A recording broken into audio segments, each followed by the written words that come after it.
നമസ്കാരം. നമ്മുടെ ഗ്രാമപ്രദേശങ്ങളിലെ പാടത്തും പറമ്പുകളിലും പൊതുവെ കണ്ടുവളരുന്ന ഒരു സസ്യമാണ് കീഴാർനെല്ലി. ഫിലാന്തസ് നിറൂറി എന്നാണ് ഇതിൻ്റെ ശാസ്ത്രീയ നാമം.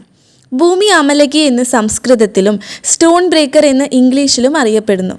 മഞ്ഞപ്പിത്തം, പനി, മൂത്രാശയ രോഗങ്ങൾ എന്നിവയ്ക്ക് കീഴാർനെല്ലി ഉത്തമ ഔഷധമായി ഉപയോഗിക്കുന്നു.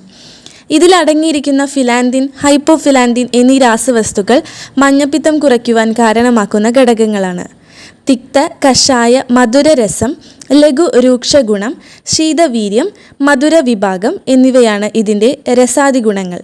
ശീതവീര്യമായതുകൊണ്ട് ശരീരത്തിൽ ഉണ്ടാക്കുന്ന മുറിവിനും വ്രണങ്ങൾക്കും മരുന്നായി ഇത് ഉപയോഗിക്കുന്നു. മുടികൊഴിച്ചിൽ തടയുന്നതിന് ഉത്തമമാണ് കീഴാർനെല്ലി. ഇതിൻ്റെ ഇലയിട്ട് കാച്ചിയ വെളിച്ചെണ്ണ തേക്കുന്നത് മുടി വളർച്ചയ്ക്ക് സഹായകമാകുന്നു. ഇത് സമൂലമായി മരുന്നുകളിൽ ഉപയോഗിച്ചു വരുന്നു. ലിവർ സംബന്ധമായ രോഗങ്ങൾക്ക് പണ്ടുകാലം മുതൽക്കേ ഉപയോഗിച്ചു വരുന്ന മരുന്നാണിത്. കീഴാർനെല്ലിയുടെ ഇല തിളപ്പിച്ചു വെള്ളം കുടിക്കുന്നത് പ്രമേഹത്തിനുള്ള നല്ലൊരു ഔഷധമാണ്.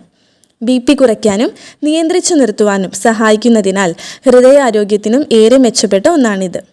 ശരീരത്തിലെ വൈറസുകളെയും ബാക്ടീരിയകളെയും നശിപ്പിക്കാനുള്ള കഴിവ് ഇതിനുണ്ട്. കുടലിനെ ബാധിക്കുന്ന പല ആരോഗ്യ പ്രശ്നങ്ങൾക്ക് നല്ലതാണിത്. സ്ത്രീകളിലെ ആർത്തവ സമയത്തെ അമിത ബ്ലീഡിങ്ങിനും മൂത്രത്തിലുണ്ടാകുന്ന അണുബാധകൾ പോലുള്ള പ്രശ്നങ്ങൾക്കും ഇത് പരിഹാരമാകുന്നു. വളരെ എളുപ്പത്തിൽ ലഭ്യമാകുന്നതും ഒട്ടനവധി ഔഷധ ഗുണങ്ങളുമുള്ള ഒരു സസ്യമാണ് കീഴാർനെല്ലി. ഇതിൻ്റെ ഇലകൾക്ക് പുളിയുടെ ഇലകളോട് സാമ്യമുണ്ട്.